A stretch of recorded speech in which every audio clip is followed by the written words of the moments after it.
The year the seasons changed without witnesses. Winter's closed eyes. I remember the air before it learned to keep its distance. It was not a detail I ever thought I would store in my memory, but now it lives there, stubborn as if it knew. It would one day be compared to what came after.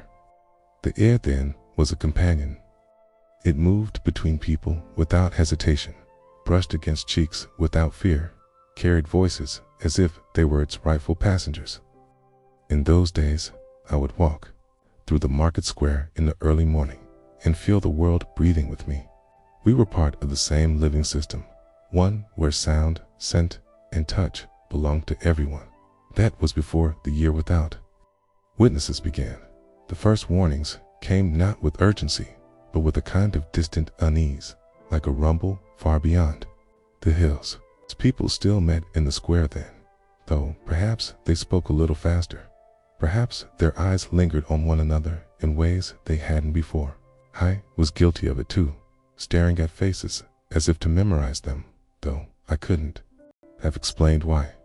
I didn't know that we were entering a season when faces would become something we saw less and less by the time winter settled in. The town had already begun to shrink in on itself. The snow came earlier that year, heavy and unbroken, as though the clouds had decided to wrap the streets in a blanket thick enough to muffle every sound. Doors closed more often. Curtains stayed drawn even during daylight. In the air, that familiar, friendly air had become something we measured, something we distrusted. I lived alone in a narrow house at the end of Birch Street, a place built for two but kept by one. The creak of its floorboards was my only consistent company, though now and then the wind would lean against the shutters like a guest deciding whether to knock. In those early weeks, I still thought of the silence as temporary, like a brief illness that would pass with the change of weather. I didn't yet understand that the seasons would move forward without us, without any need for our permission. The illness had a name, though it changed as it crossed borders and tongues. Some called it the gray fever, others the hollow breath. In our town, it was simply the sickness, as if naming it in plain terms could keep it contained. Rumors traveled faster than truth. Some said it came from the harbor 2 cities away. Others whispered about traders who brought it along hidden in their wares. The truth, like the sickness itself, was invisible and already everywhere. I remember the day the church bells stopped. Not the day they were ordered to. I mean the day they truly stopped in spirit. It was midwinter, the sky the color of pewter, and the bells rang at noon as they always had. But there was no one in the square to hear them. I stood at my window and watched the sound float through empty streets, climb over rooftops, and vanish into the gray without touching a single ear. Bells, like seasons, seemed to need witnesses to mean anything.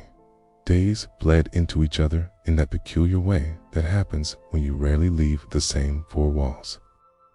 I learned the patterns of light in my house more intimately than I had in the years I had lived there. Morning light slanted through the kitchen in a pale ribbon. Afternoon light curled across the living room floor like a cat stretching lazily. By evening, the rooms grew dim in a way that made you believe the day had never truly happened. Once a week, I would walk to the edge of the square to collect what I needed. The stalls were gone, replaced by tables set far apart, each guarded by a figure in layers of cloth and leather gloves. We no longer exchanged coins by hand. Instead, they were dropped into bowls, and goods were slid across long planks as though we were passing them across a river we could not step into. Even our eyes seemed to meet less. Looking directly at someone had begun to feel too intimate, too dangerous, and yet, I remember one afternoon when an old woman in a thick green shawl stopped me.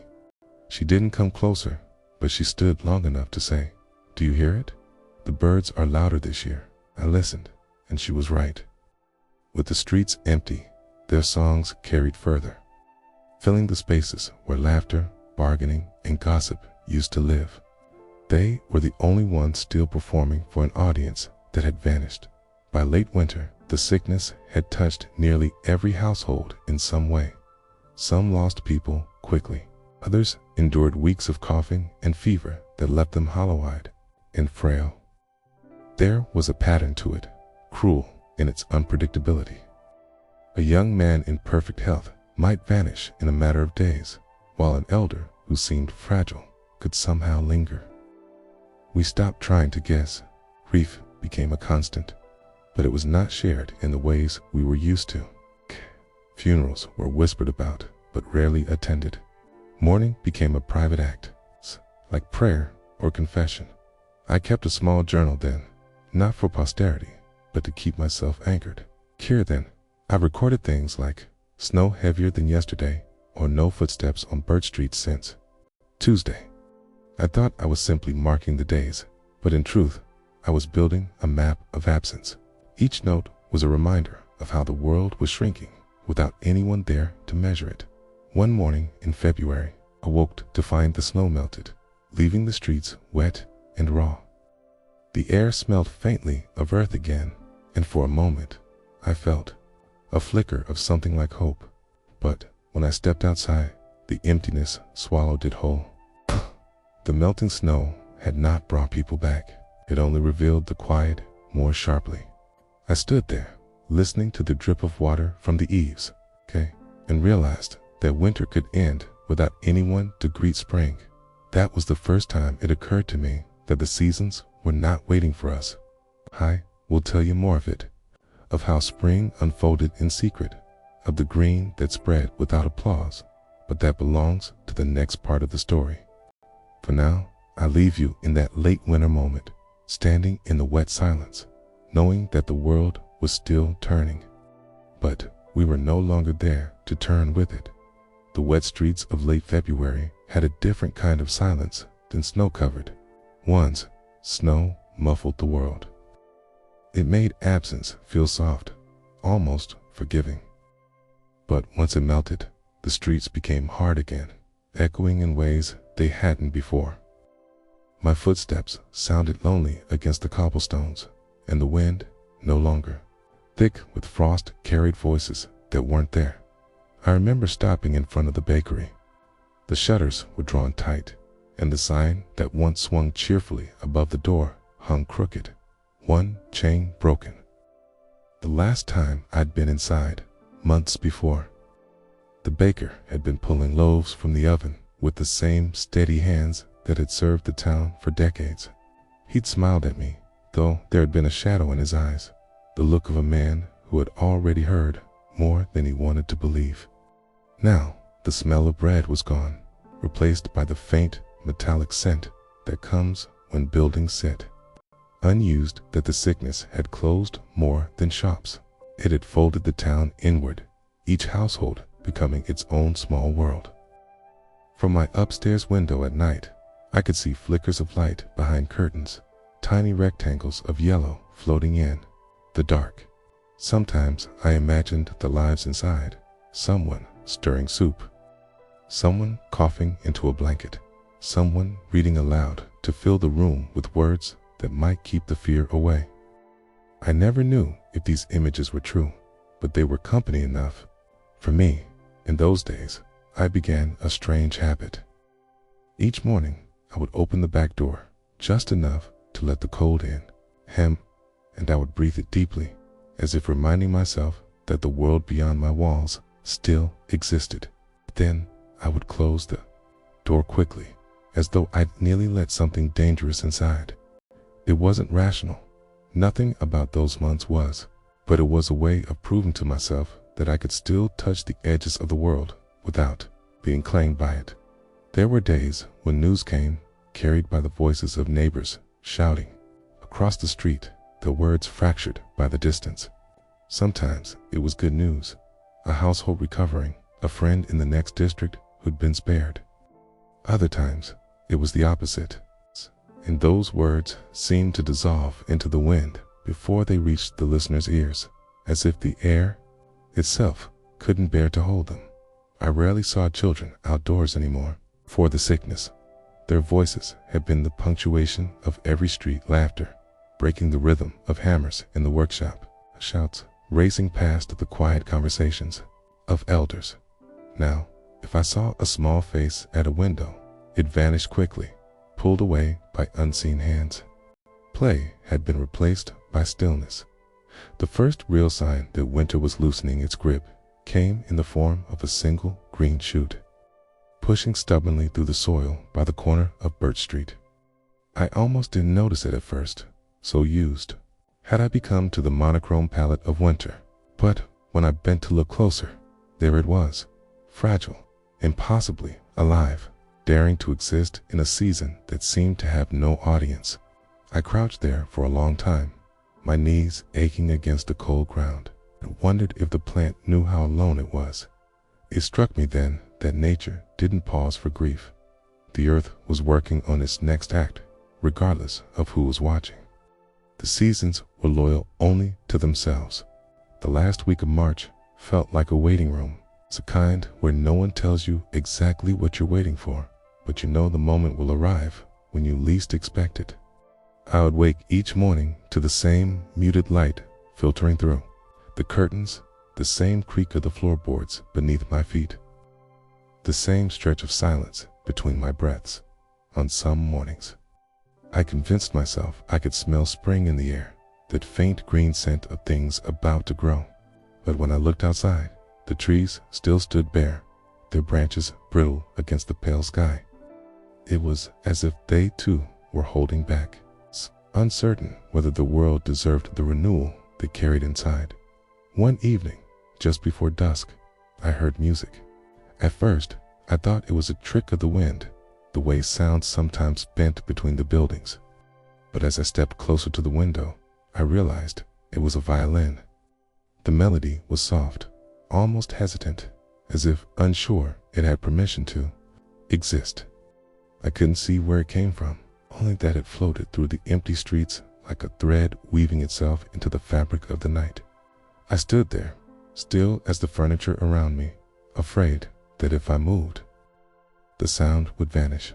It reminded me of winters from years ago, when the town square would fill with the smell of roasting chestnuts, and the air would carry not only music, but laughter and the sound of boots stomping against the cold. Now, there was only this lone violinist, unseen, unaccompanied, playing to a town that could not gather to listen. That night, I wrote in my journal, "Someone is still playing." That means someone is still listening. The days grew a fraction warmer. I began to open the shutters in the morning, even if I kept the windows closed. The light that entered was different now, softer than winter's harsh glare, but not yet the golden warmth of spring. It was a cautious light, the kind that touches things without claiming them. From my upstairs window, I watched the street for signs of change. I noticed that a cat had returned, weaving between fences and front steps as if nothing unusual had happened.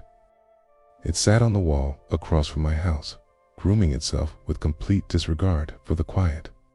Animals seemed immune to the weight we carried. They lived only by the seasons, not by the rules of human fear.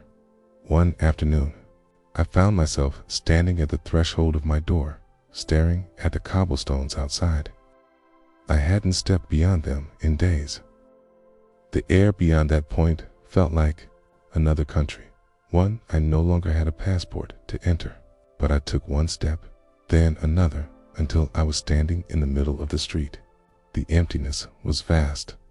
I could hear the faint hum of the river even from there, and the flutter of a bird's wings overhead. The urge to keep walking was strong, but so was the thought of who I might meet, or what invisible thing I might bring back inside with me. After only a few minutes, I returned home, closing the door with the care of someone sealing away more than just the cold dot.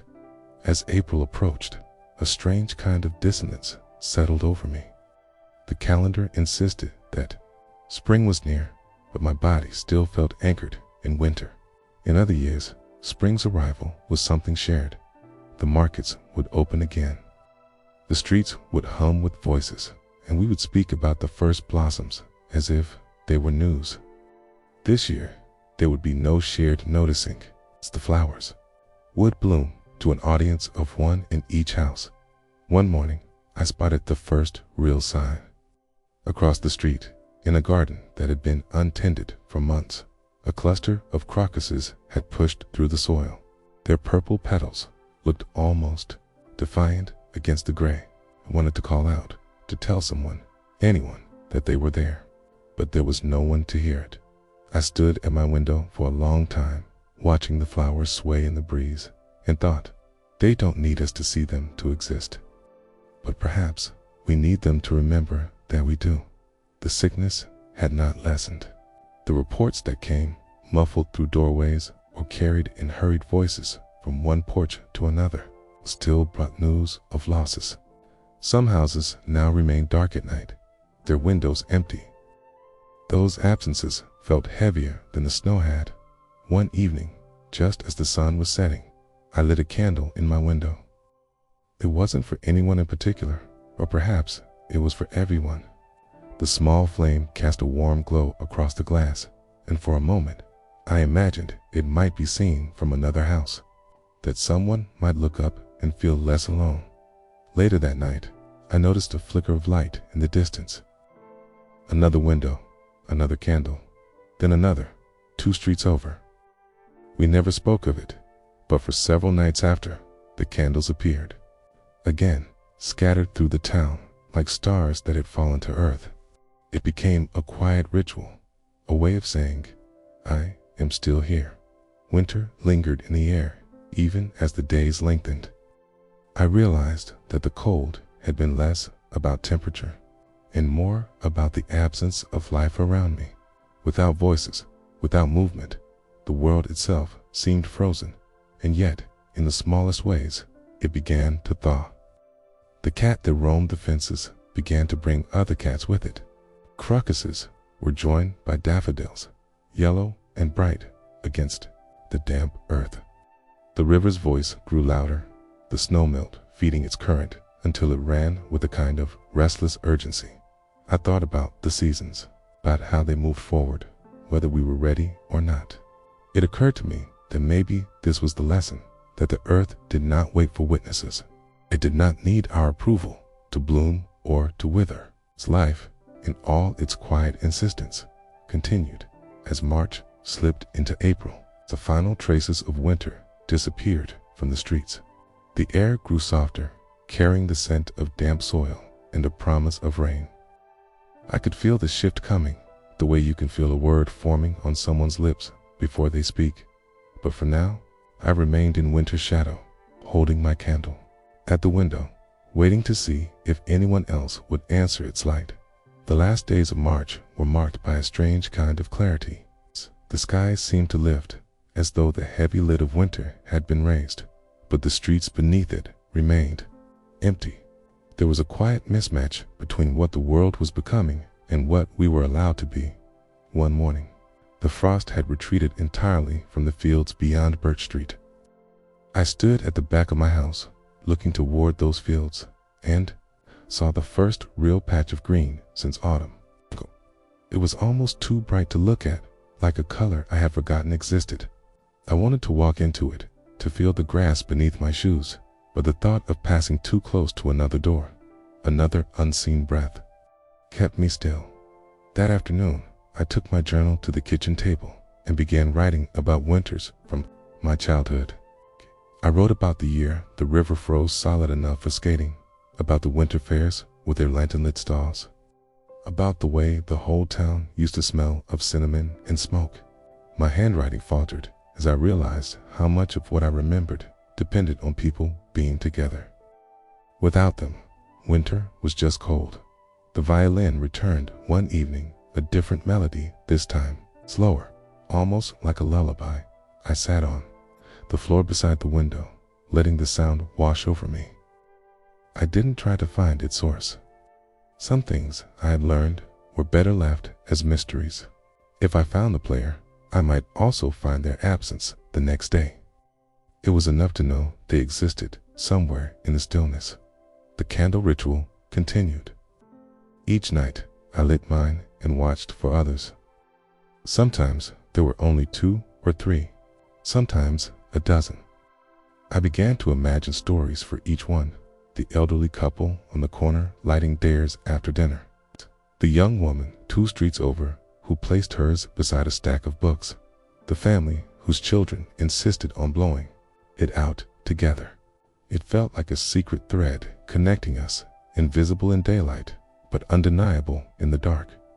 By the last evening of the month, the air had changed. It was subtle, like the difference between a whisper and a sigh, but it was there. I could hear the river more clearly now, and the birds sang later into the evening. The wind no longer carried the sharp bite of winter. Instead, it smelled faintly of rain. That night, I wrote in my journal, "Winter ended without applause, without gathering, without a single cheer." It slipped away quietly, like someone leaving a room so as not to wake the others. When I blew out my candle, I left the window open just a crack. The night air drifted in, cool but not cold, carrying with it a feeling I couldn't name. It was not quite hope, not yet, but it was something I hadn't felt in months, the sense that the world outside was preparing to move again. I lay in bed listening to the silence, and for the first time, it did not feel like an enemy. It felt like a pause. And in that pause, I began to wonder what spring would look like when it bloomed unseen. Spring did not arrive all at once that year. It came in fragments, like a memory returning slowly, unsure whether it was welcome. A single blossom on an otherwise bare branch. A patch of grass greening under a tree whose limbs still looked winter dead. A warm breeze that vanished the moment you noticed it. I had always loved spring for its boldness. The way it usually stepped into the world with a kind of youthful certainty. Flowers throwing themselves open, trees dressing in green as if overnight. But this spring was shy. It crept forward, testing the air, almost as if it knew no one was watching. From my window, I saw the first real sign on the 5th day of April. The cherry tree at the corner of Birch Street had begun to blush with pink.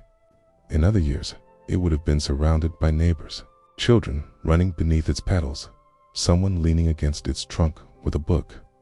Now it stood alone, its beauty spilling into an empty street. I felt almost guilty for being the only one to witness it. The sickness had not left with winter.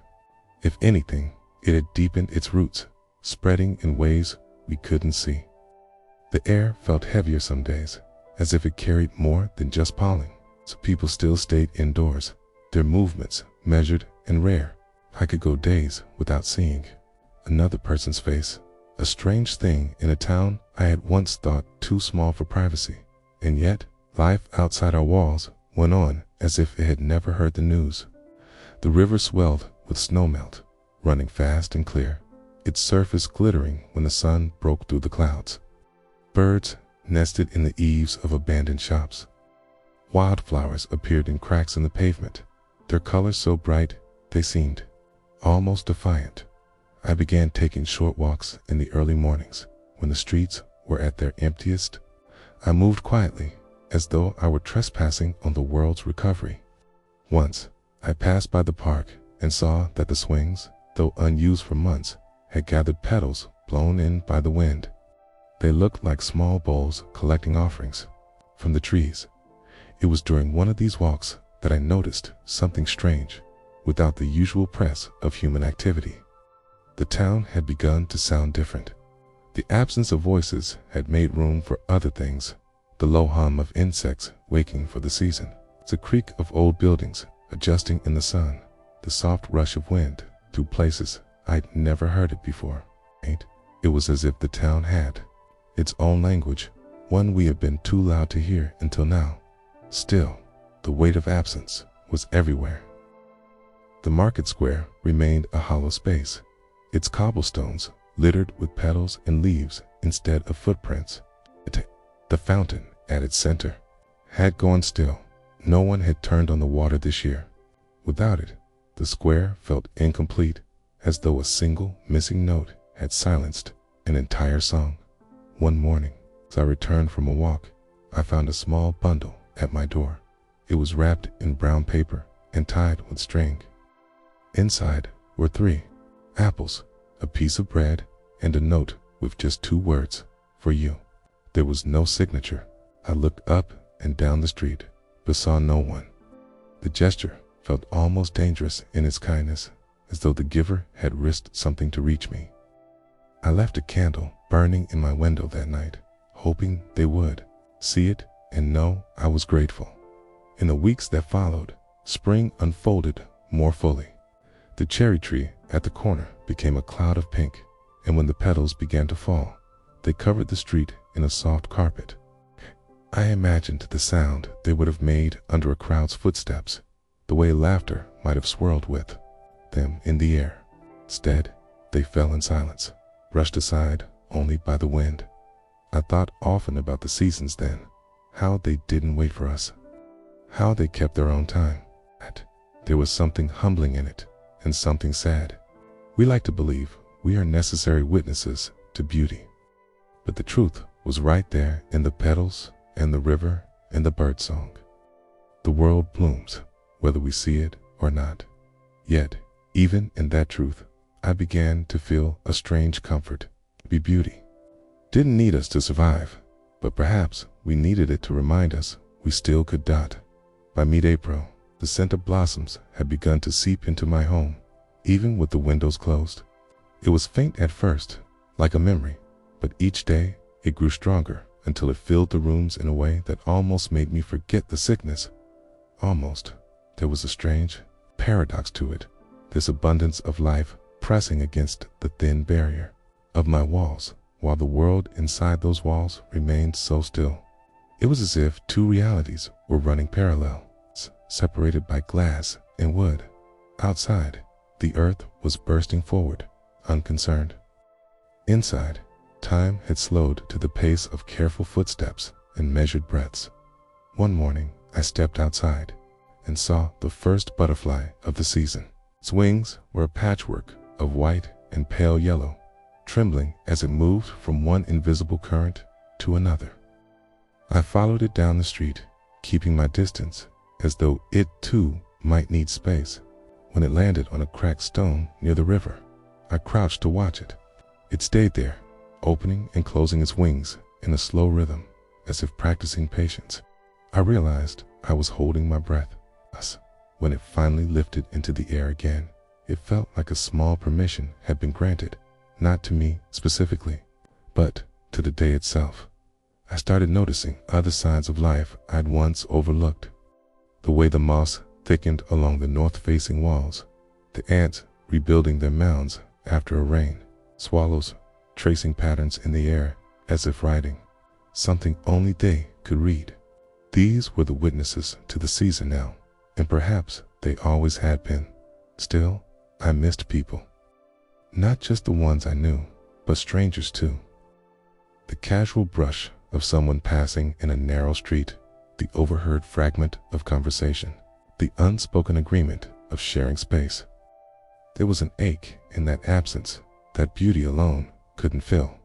One afternoon, while tending the small row of potted herbs on my windowsill, I heard footsteps. They were slow, deliberate, the kind of steps that carried both caution and wariness.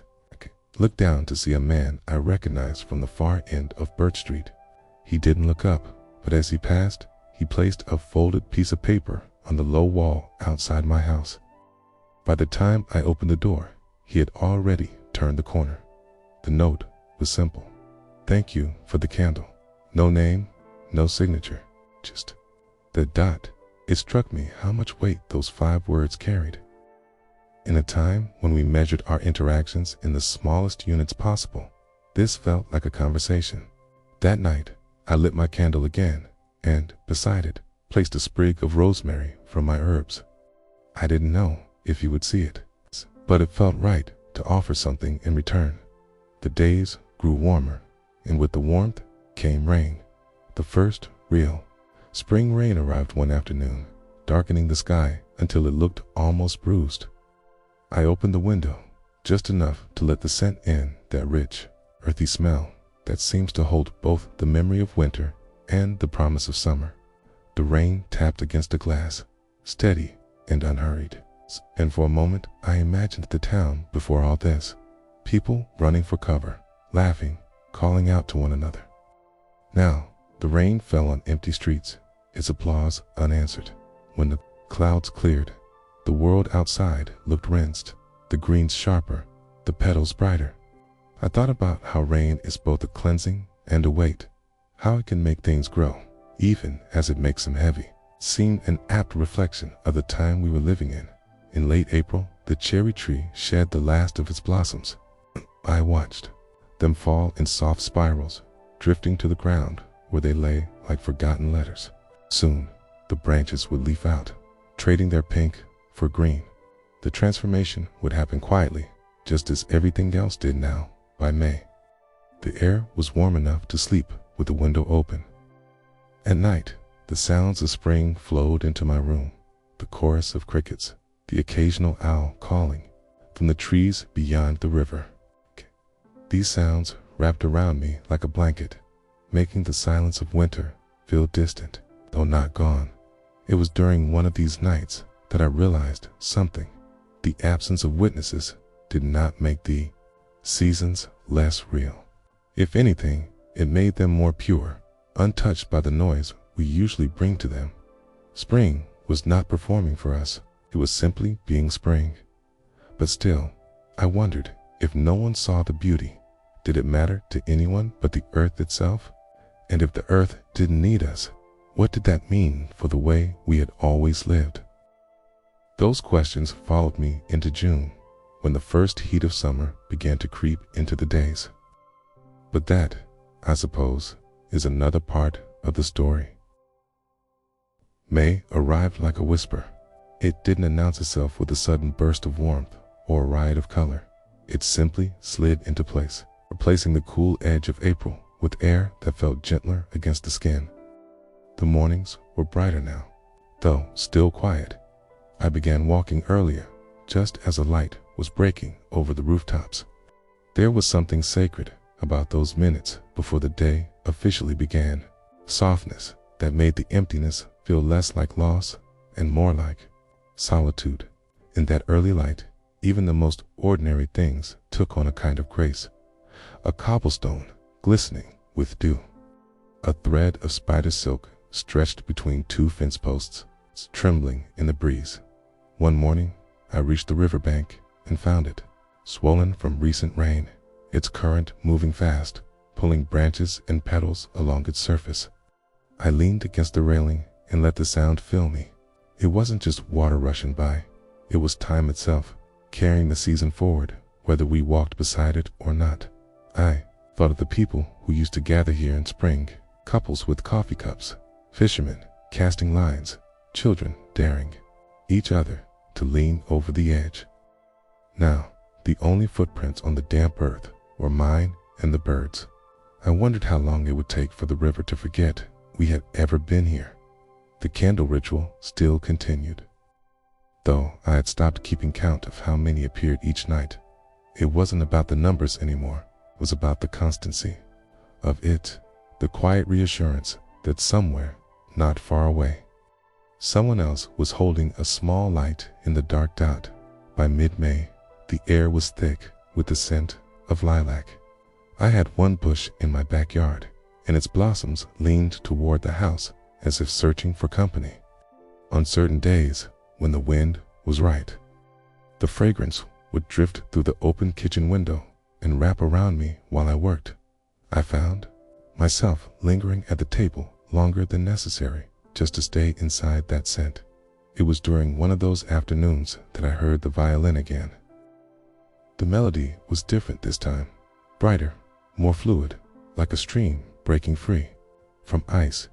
It filled the air so completely that for a moment I forgot the stillness outside my walls.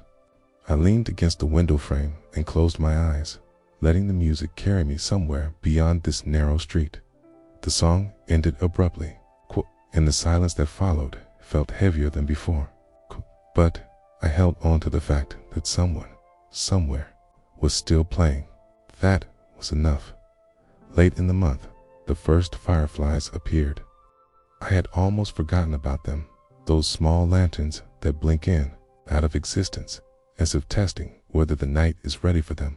I watched them from my window, their light so delicate it seemed impossible that it could survive the darkness. And yet it did. It struck me then that maybe that was what we were doing too, in our own way. Holding on to our small lights, blinking in and out, trusting that the darkness would eventually pass. By the time June approached, the green had deepened. The grass in the park was tall now, bending under its own weight. The trees were full, their leaves shifting in the wind with a sound like distant applause. The cherry tree on Birch Street was almost unrecognizable from the one I had first noticed in early April, its branches heavy with new growth, its pink blossoms only a memory. I realized then that I had been keeping a kind of mental map of the season's changes, even though there was no one to share it with. Perhaps that's what it meant to be a witness, not to be seen witnessing, but simply to notice. And so I kept noticing the way the sunlight lasted longer each evening, the way the moon rose later, the way the shadows on my walls shifted their angle with each passing week. I wrote it all down, not because I thought anyone would read it, but because I needed proof that it had happened. That proof would matter later. I didn't know how yet, only that it would. Summer crept in without ceremony, the way a shadow lengthens across the ground, slowly enough that you only notice when the day is nearly over. It began with the air. It no longer carried the chill of spring mornings. Instead, it pressed gently against the skin, as if testing its weight. By the middle of June, the warmth was constant, wrapping itself around every surface. I kept the windows open more often. Now, though the air that came in was still strangely empty, the days stretched long, spilling light across the town until even the narrowest alleys seemed reluctant to darken. But with that light came a new kind of stillness.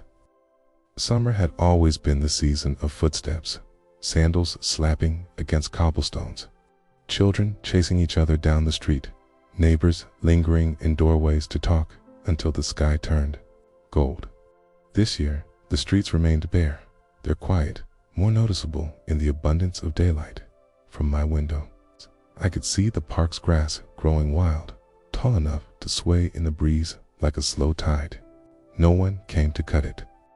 The benches sat half buried in green, their wooden slats warmed by a sun that no one sat beneath.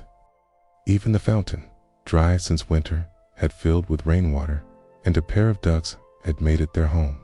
I began to take my walks at dusk, when the heat had softened and the light was thick and honey-colored. Those walks felt different from the ones in spring. Then I had moved quietly, almost as if apologizing to the season for intruding. Now, the air itself seemed to encourage movement, carrying the scent of grass and warm stone. But even in that encouragement, there was an absence I couldn't name. The sickness still lingered. You could feel it in the way doors stayed shut, in the way eyes darted away if they happened to meet yours from across the street. The candle ritual continued, though in summer's long evenings, the flames didn't appear until late. Sometimes I wondered if we kept lighting them out of hope or out of habit. One evening in early July, I walked to the river just as the sun was dipping low. The water caught the light and scattered it, turning the surface into a shifting mirror of gold and silver. I leaned on the railing and let the warmth soak into my arms, imagining the voices that used to fill this place. The air felt thick with ghosts, not of the dead, but of the living we had once been. That night, the heat stayed, even after the sun was gone. I left my bedroom window wide, listening to the hum of crickets and the occasional rustle of leaves. At some point, a warm wind passed through, carrying the faintest trace of wood smoke. I didn't know where it came from. Perhaps someone cooking outdoors. Perhaps a memory blown in from years before. July deepened, and with it came the heavy, almost oppressive heat of midsummer. The air in my house slowed everything down, my movements, my thoughts, even my breathing. I began spending more time in the shaded corners of the yard, sitting in a worn wooden chair with my feet in the cool grass. Sometimes I read, other times I simply watched the play of sunlight through the leaves overhead. One afternoon, while I sat there, I heard the violin again. This time it was close. Close enough that I could almost tell the direction it came from. I stood, following the sound through the fence line and into the alley behind my house. But as I turned the corner, the music stopped. The silence that followed was so complete, it felt intentional. I waited a few minutes, but it didn't return. It was strange how quickly I had come to rely on that unseen player, how much I had come to believe they were proof that life was still unfolding somewhere nearby. The first rain of July came, in a sudden rush, pounding the rooftops and sending rivulets racing down the gutters. I stood at the open window, letting the spray touch my arms. The smell was overwhelming: earth, stone, and something metallic that reminded me of the old rail yard at the edge of town. The rain cooled the air for a while, but the heat returned the next day, as heavy as ever. By August, the green of summer had begun to shift. The grass in the park was tinged with yellow now, and the leaves on the cherry tree at the corner had taken on a faint, tired look. The sun, though still strong, had lost the raw brightness of early summer. Its light now seemed slower, more deliberate, as if it too was conserving its energy. It was during those late summer days that I realized something I hadn't before. The absence of footsteps had changed not just the sound of the seasons, but their speed. Without the markers of human activity, the festivals, the gatherings, the sudden bursts of laughter in the street, time moved differently. Days blurred into each other, the weeks passing like water through open hands. I began writing more in my journal, not about events, but about sensations. The way the air felt on my skin at midday, the exact color of the sky just after sunset, the taste of the first tomato from my small garden. I didn't know if these details would matter later, but they mattered to me now. They were anchors. And then, one evening in late August, something happened that would stay with me long after that summer ended. I was walking home from the river when, I saw a figure standing by the cherry tree. They were facing away from me, one hand resting lightly against the trunk. For a moment, I thought they might turn, but instead, they reached up, plucked a single leaf, and let it fall to the ground. Then they walked away without looking back. When I reached the tree, the leaf was still there, its edges curled slightly, the green already fading. I picked it up and held it all the way home. I still have it, pressed between the pages of my journal, a fragment of summer without footsteps, a season that passed without witnesses, except for those of us who kept noticing. The leaf from the cherry tree stayed on my table for days before I finally placed it between the pages of my journal. Each time I walked past it, I found myself pausing, staring at its veins like lines on a map.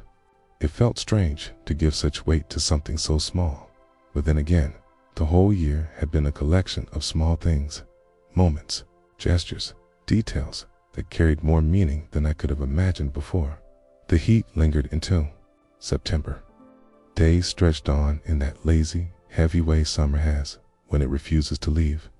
I began to notice the way the light changed in the afternoons, growing richer, warmer, as if it were ripening. The shadows lengthened earlier now, stretching across the streets like fingers pulling the day toward night. One evening, I walked past the park and saw that the tall grass had begun to bend under its own weight.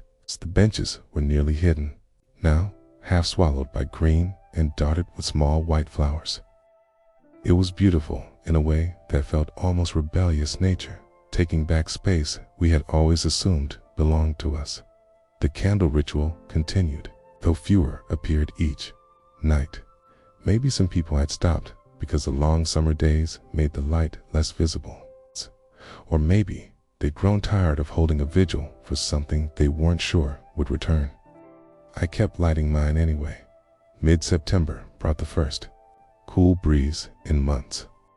It came late one night, slipping through the open window and brushing over my skin like a question.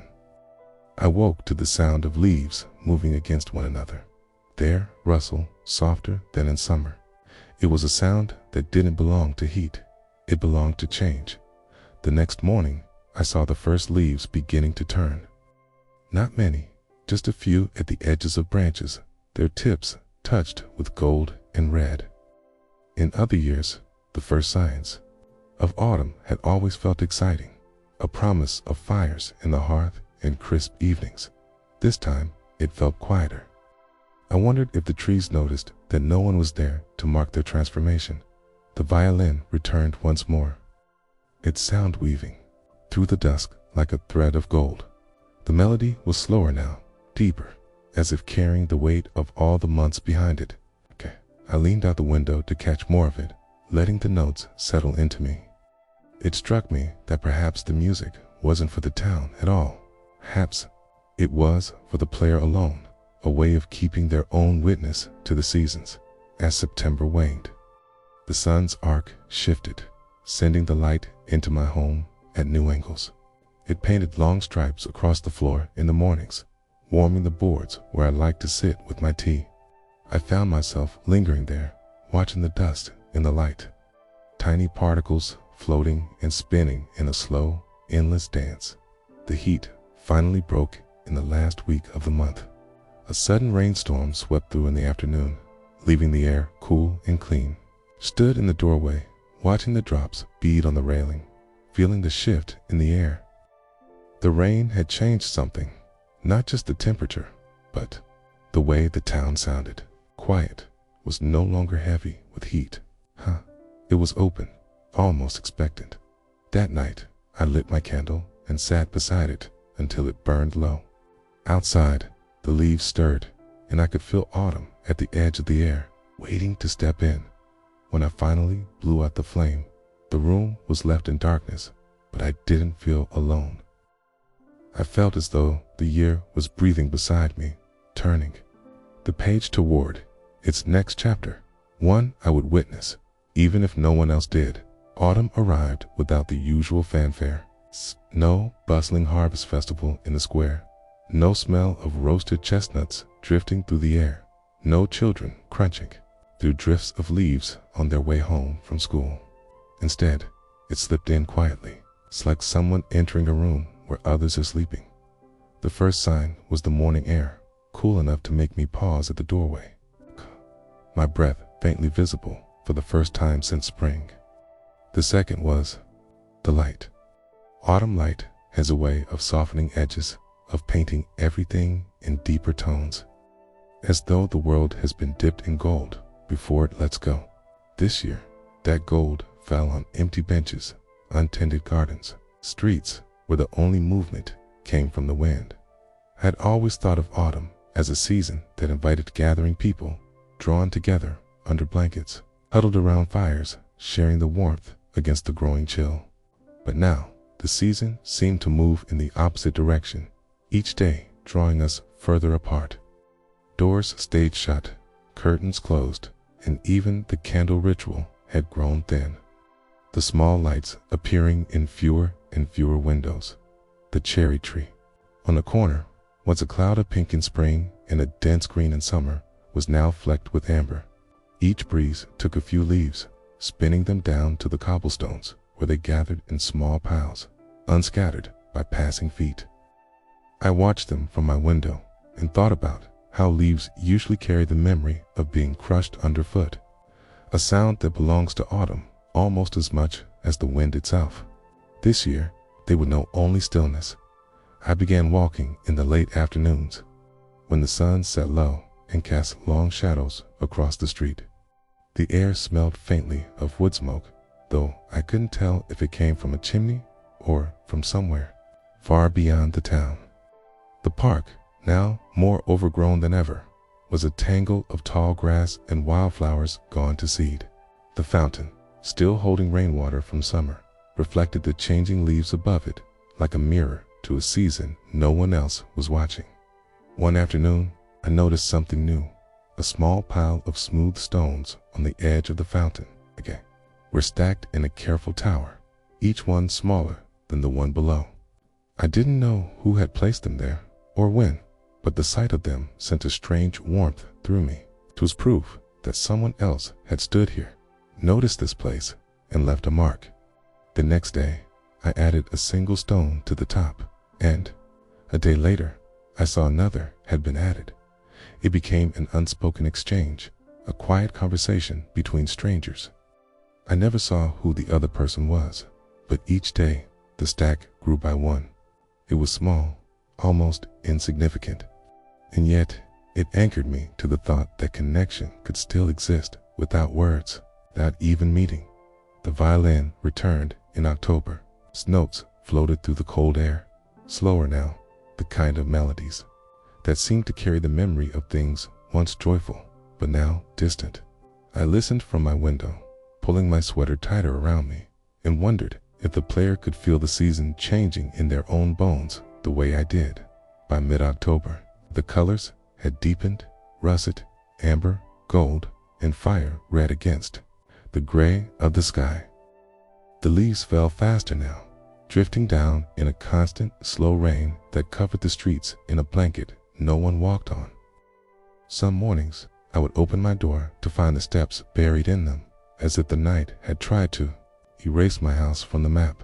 The first frost came suddenly. I woke to find the grass glittering under the pale morning light, each blade edged in white. My breath clouded in front of me as I stepped outside, the air crisp enough to make my lungs ache. In the stillness, I could hear the faint crackle of ice melting where the sun touched it. That frost marked the beginning of the season's descent. The days grew shorter, the afternoons darker, and the wind began to carry the sharpness of winter within it. I started lighting my candle earlier in the evening, sometimes before the sun was even gone, as if the darkness was arriving from somewhere inside the day itself. The stone tower at the fountain was toppled one morning, not scattered, but carefully laid out in a circle. I took it as a sign. Perhaps the other person had decided the ritual was complete, that our silent conversation had run its course. I left it as they had arranged it, a final shape to mark the end of that season's shared secret. As November approached, the last of the leaves clung stubbornly to the trees, their colors dulled, but still holding on. The air smelled of rain and cold earth. At night, the wind rattled the shutters and whispered through the gaps in the walls. And I found myself thinking of the year as a whole, how each season had passed in quiet succession, each one unfolding without the applause it was used to. And I knew then that winter would return soon, carrying with it the same stillness it had brought before. But this time, I would meet it differently. I would know how to notice. November settled over the town like a muted blanket. The vibrant reds and golds of October faded into shades of copper and brown, and the leaves that had once danced in the breeze now lay in damp, matted layers along the curbs. Rain came more often, soft at first, then heavier, soaking the earth until the air itself smelled of roots and decay. The days began with a kind of half-light, as if the sun no longer had the energy to fully rise. I found myself lighting the oil lamp in the mornings, its glow turning the kitchen walls the color of honey. Outside, the world seemed to wait for what I couldn't tell. My walks grew shorter. The air had sharpened, and the wind found its way through my coat, no matter how tightly I wrapped it. Still, I walked when I could, following the same routes through streets I knew by heart. The park was now bare, its tall summer grass flattened and darkened by rain. The fountain's water had turned to a thin sheet of ice that cracked faintly when branches or leaves fell onto it. One morning, I passed the cherry tree and found it stripped bare, its branches skeletal against the pale sky. I stopped, remembering how I had first noticed it in spring, blushing with blossoms, then full and green in summer, then burning gold in autumn. Now, It stood without any decoration, and yet there was a dignity to it, a kind of honesty in showing itself unadorned. The violin did not return in November. I wondered if the player had left, or if they had simply decided to keep their music for themselves now. I missed it, the way its notes had cut through the stillness, like a thread binding the seasons together. Without it, the silence seemed deeper, more complete. Midway through the month, frost became a regular visitor. I would wake to find the windows laced with delicate patterns, as if the cold itself had been painting in the night. The air was so clear on those mornings that sounds seemed to travel farther. The caw of a distant crow, the creak of a shutter swinging open somewhere down the street. I kept lighting my candle in the evenings, though fewer lights answered back. Now, sometimes only one or two flickered in the distance, their flames faint but steady. I liked to imagine that each one marked a person who, like me, was still holding on to the ritual even as the year wound toward its close. By late November, the rain turned colder and the wind began to carry whispers of snow. I could feel winter's presence building at the edges, the way you can sense someone standing just behind you before they speak. The final day of the month was unusually still. The air was cold but gentle, and the clouds hung low, heavy with the promise of something. I walked to the park and found the fountain completely frozen now, its surface a pale, cloudy white.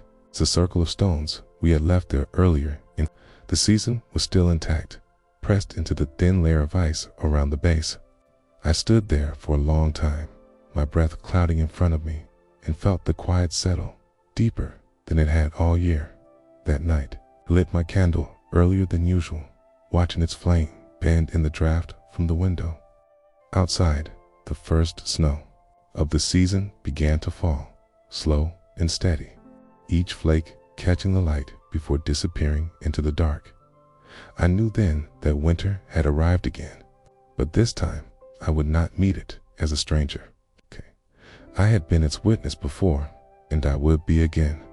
The snow came quietly, as if it didn't want to disturb the fragile stillness the year had built. I woke to find the world outside my window, softened under a thin, perfect layer, not enough to weigh down the branches, but enough to blur the edges of everything.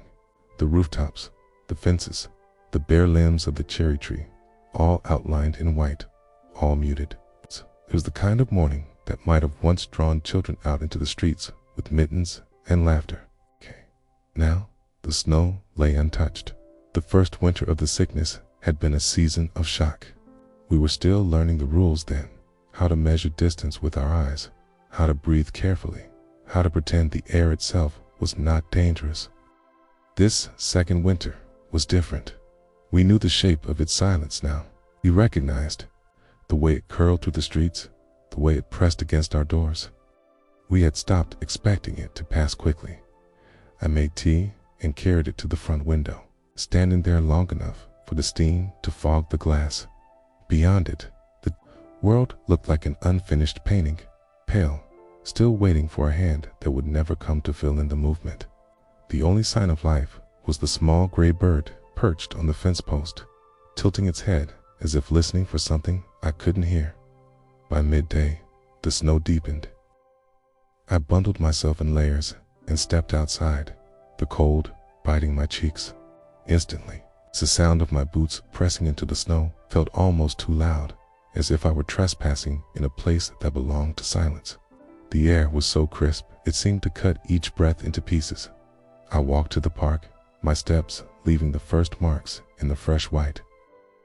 The fountain was buried now, its frozen shape barely visible under the snowdrift. The circle of stones we had left in autumn was hidden completely, though I knew it was still there, sealed away beneath the ice and snow like something preserved for a future we hadn't yet reached. The candle ritual had nearly disappeared by this winter. Some nights, only my own flame glowed in the dark. I didn't know if the others had moved away, or if the weight of the year had simply worn the habit from them.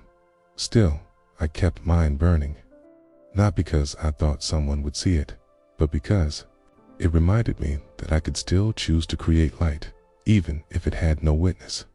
The days were short now, and the evenings arrived abruptly, as if the sun had grown impatient.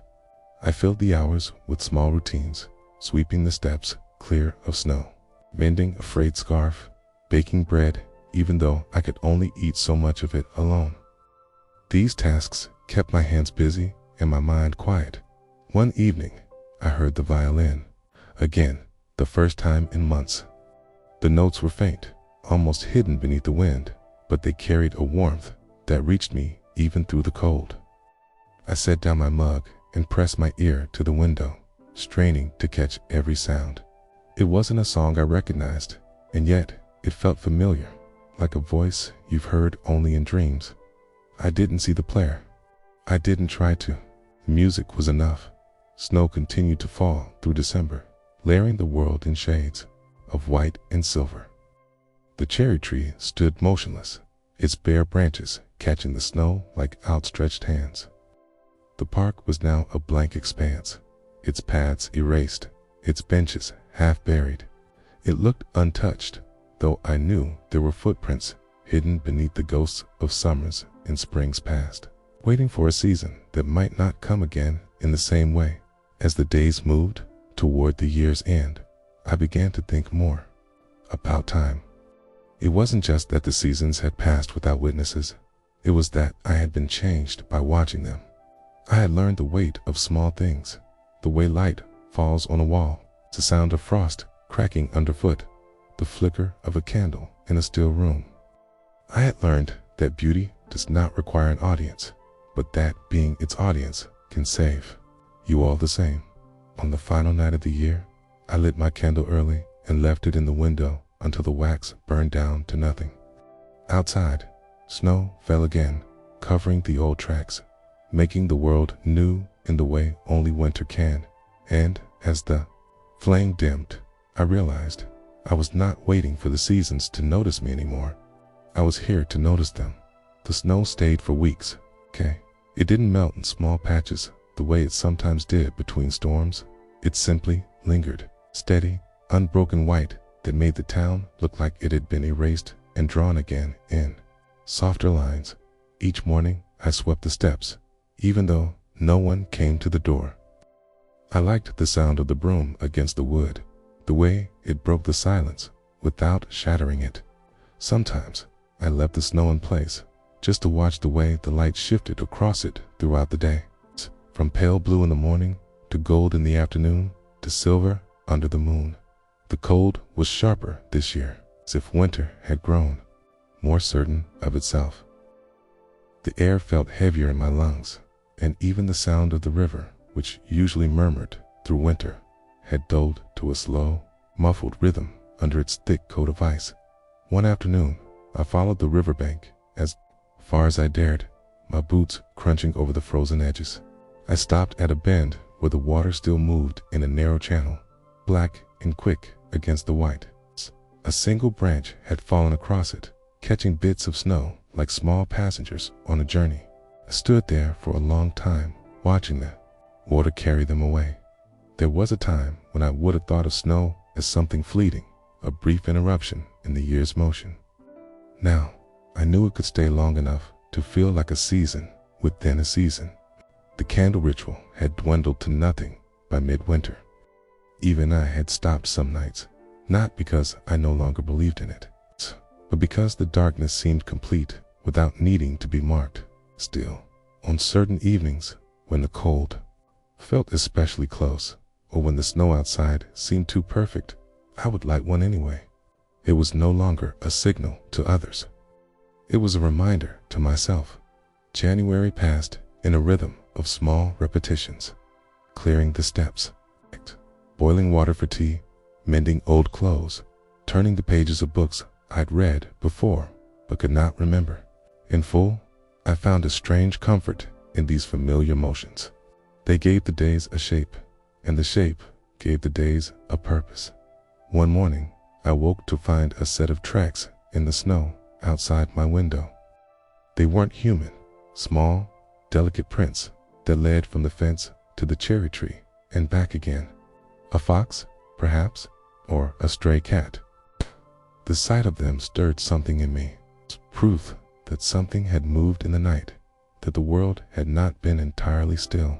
Later that week, the violin returned, just for a few minutes, its notes thin and trembling in the cold air. The melody drifted in and out, as if the wind were carrying it from far away. I listened until it was gone, then stood in the doorway long after, staring into the snow-filled street, as though the sound might return. By late February, the light began to change. It came earlier in the mornings now, though it still felt pale, like the first lines of a letter written too softly to read. The snow had begun to sink in places, revealing the dark earth beneath. The air smelled faintly different, not warmer yet, but less sharp, as though winter had loosened its grip just slightly. One afternoon, I found myself standing at a cherry tree, my hand resting against its cold bark. I thought of how it had looked in each season, pink in spring, green in summer, gold in autumn, bare in winter. Soon it would begin again, and I wondered if it remembered its own cycles, or if each bloom was a surprise to itself. The first true thaw came in early March. The snow melted into rivulets that ran along the edges of the street, carrying bits of leaves and twigs toward the drains. The sound of dripping water filled the air, and I realized how long it had been since I'd heard it. It was not a beautiful sound, not exactly, but it was alive. That night, I lit my candle again, not out of habit, not even as a ritual, but because I wanted to mark the moment. The flame flickered against the glass, and in its reflection, I thought I saw the faintest outline of spring. The thaw came without warning. One day, the streets were hard and white, the snow crisp underfoot. The next, everything began to sink, to sag, to move. The air was still cold, but it carried a softness now, the edge gone from its breath. The river broke its silence first. The ice cracked in the night, sharp reports that woke me from sleep, and by morning, water ran again, dark and quick, pulling winter's fragments downstream. The sound of dripping returned everywhere, from rooftops, from the eaves of houses, from the branches of the cherry tree. The snow that had smoothed the world into gentle curves now shrank into uneven patches, revealing the shapes it had hidden for months. The earth reappeared in wet, dark strokes. The first green was timid, small blades of grass bent under the weight of meltwater, moss returning to the shaded walls. I thought I would feel relief when spring came again. I thought I would stand outside and breathe deeply, grateful for the change. But instead, there was a kind of caution in me, as if the thaw was something fragile, something that could vanish if I moved too quickly. In other years, the thaw had been a time of bustle. People would sweep their porches, clear debris from gardens, wash the winter from their windows. This year, the houses stayed closed. The paths remained empty. The thaw belonged to no one. I began to walk the streets again in the mornings, tracing the slow retreat of the snow. The park's benches emerged from the drifts, their wood swollen and dark from months of damp. The fountain, freed from its ice, revealed the circle of stones we had left in autumn, still in place though shifted slightly by the freeze. Seeing them again felt like finding a message I'd written to myself and forgotten. The candle ritual did not return with the spring. I thought of reviving it, wondered if others might join in if I began. But each time evening came, I found myself hesitating. The ritual had belonged to a certain kind of stillness, and that stillness had changed in mid-March. The first bird returned, not the winter sparrows that had stayed, but a migratory bird, one with a bright, clear song that cut through the damp air. I stopped in the street the first time I heard it, looking up into the bare branches to find its small body, its feathers trembling in the cold. That sound had always meant the start of something before. Now it felt like a reminder of what had passed unseen the year before. the cherry tree began to swell at its tips. Okay, at first it was only a suggestion, a faint darkening at the ends of each branch. Okay, then, slowly, the buds grew, small knots holding the promise of another bloom. I checked them each day as though my watching might coax them open. The thaw brought mud.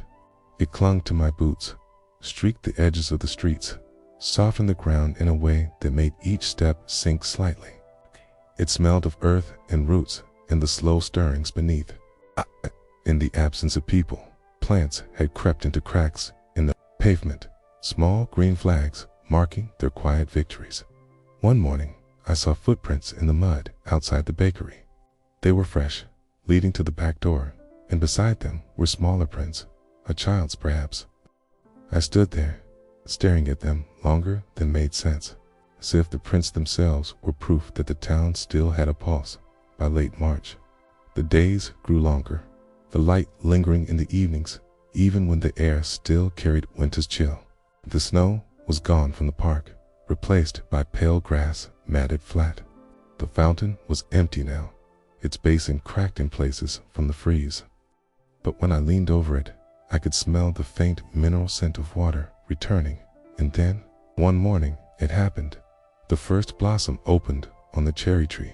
A small flare of pink against the gray sky, delicate enough to make me afraid for it. I stood beneath it for a long time, my breath visible in the cool air, knowing that it bloomed whether or not anyone saw it. The blossom on the cherry tree did not stay alone for long. Within days, more appeared, first in shy clusters, then in confident sprays that reached toward the street, as if stretching after a long sleep. Their color was the same soft pink as the year before, but to me, they looked different, heavier, somehow, with the memory of all they had bloomed through. I wanted to tell someone they were there, to point, to share that rush of recognition when something beautiful returns. But there was no one to tell, no passerby to catch my glance. The blossoms swayed in the wind, and I was the only one to see them. The river swelled with meltwater. It's running faster now, its surface dotted with petals that had already fallen. I followed its edge one afternoon, listening to the rush and gurgle, and realized it sounded less lonely than in winter. Movement changes sound, okay? Even without people, the river had a kind of company now. Twigs, leaves, the small shadows of fish darting beneath the surface. The thaw brought other changes. The air carried a damp warmth now, wrapping around me as I walked. The earth softened, and in the unkempt gardens, shoots pushed through last year's decay. I saw crocuses, purple and white, rising out of piles of brown leaves. Dandelions began to dot the edges of the streets, their yellow heads bright enough to make the gray stones seem less severe. Yet, for all the life spring carried, there was still a strangeness in it. The sounds of human life, footsteps, conversations. The distant ring of a bicycle bell were still absent. Beauty bloomed into emptiness. One morning, as I walked to the park, I noticed someone had left a small bundle on the edge of the fountain. It was wrapped in cloth, tied with string. I hesitated before picking it up. Inside was a loaf of bread, still warm, and a note with only 3 words. "We are here." I didn't know who had left it. Oh, whether the we was a family, a group of neighbors, or something more symbolic. But I carried the bread home as though it were more than food, as though it were proof. The days lengthened, and with them came rain. It fell in long, steady hours, soaking the ground until the air was thick with the scent of it. From my window, I watched the drops strike the river, sending ripples outward in hundreds of overlapping circles. The rain blurred the view of the cherry tree, but I could still see its blossoms, bright even through the veil of water. By late April, the park was green again. Its grass covered the patches of bare earth, and weeds filled the cracks in the stone paths. The benches, weathered and damp, looked as though they'd been waiting for years instead of months. But I sat on one, for the first time since before the sickness began. My coat zipped against the cool air and listened to the wind moving through the trees. It felt both the same and different. The same air, the same sound, but carrying a different weight. The blossom fall came in May. Petals covered the park's paths like pale confetti, drifting into the fountain's basin, caught in the corners of doorways. I stood under the cherry tree as they fell, letting them land on my coat and my hair. They would decay quickly, washed away by rain, scattered by wind, but for those few moments, they filled the air like snow in spring. That day, I lit a candle again for the first time in months, not because I wanted to revive the ritual, but because it felt like something that belonged to that moment, a way of marking that the thaw had come, that the blossoms had bloomed, even if no one else had seen them. And as the light flickered against the window, I realized something. I was no longer waiting for the world to return to what it had been. I was simply here, watching it become what it was now. The heat arrived before the calendar said it should. Up by the first week of June, the mornings no longer carried the bite of cool air. Instead, they opened warm, the sun already leaning heavily on the streets. I could smell summer before I could fully see it, that dry, almost sweet scent that rises from warm stone, mixed with the faint greenness of growing things. The cherry tree was heavy with leaves now, its blossoms gone, its branches thick and green. Beneath it, the cobblestones were littered with the last of the petals, pressed flat and brown by the rain. In other years, summer's arrival had been something felt collectively, doors open, voices spilling out into the streets, the smell of cooking carried on the breeze. This year, it was a private season, happening behind walls. I started walking. Later in the day, when the sun was lower, the light softer. The park had grown wild again, though in a different way than the year before. Where last summer's grass had been tall and untended, this year it was dotted with wildflowers, yellow, purple, white, bending in the breeze. The fountain still held water, though it was shallow now, dark at the bottom. Dragonflies skimmed its surface, their wings flashing in the light. The sickness was still here, though it spoke in quieter ways now. There were fewer signs nailed to doors, fewer hurried exchanges across the street. It wasn't gone, no one believed that, but it had become something we had learned to live beside. Still, the gatherings had not returned. The benches remained empty, the market square silent, except for the wind. One evening, as the sun was sinking low, I heard the violin again. Sound was stronger than it had been in winter, the notes stretching farther in the warm air. I followed them, careful to stay at a distance from the corners and doorways until I reached the park. And there, at the far end, was the player, a man in a dark coat, standing with his back to me. His bow moved slowly, the music weaving through the trees, curling into the space between us. I didn't approach. I only stood there until the last note faded, the silence rushing in behind it like water into an emptied vessel. By the time I turned for home, the sky was the color of copper. The crickets had begun their low chorus. The days grew hotter. I left the windows open at night, letting the air move through the house. Sometimes I lay awake, listening to the hum of insects outside, the faint rustle of leaves. The nights were no longer silent. Summer has a way of filling even empty spaces with sound, but the sounds were different now.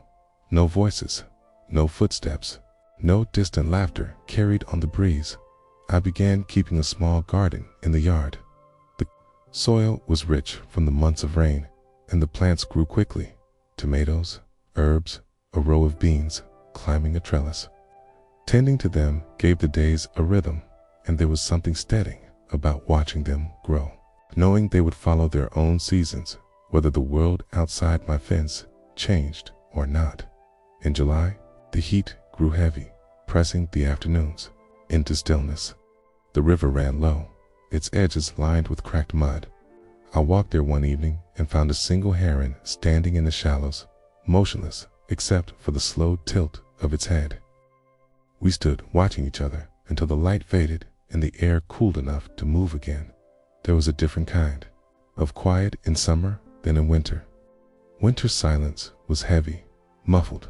Summer's was open, bright, a space stretched wide and filled with heat, but both carried the same truth.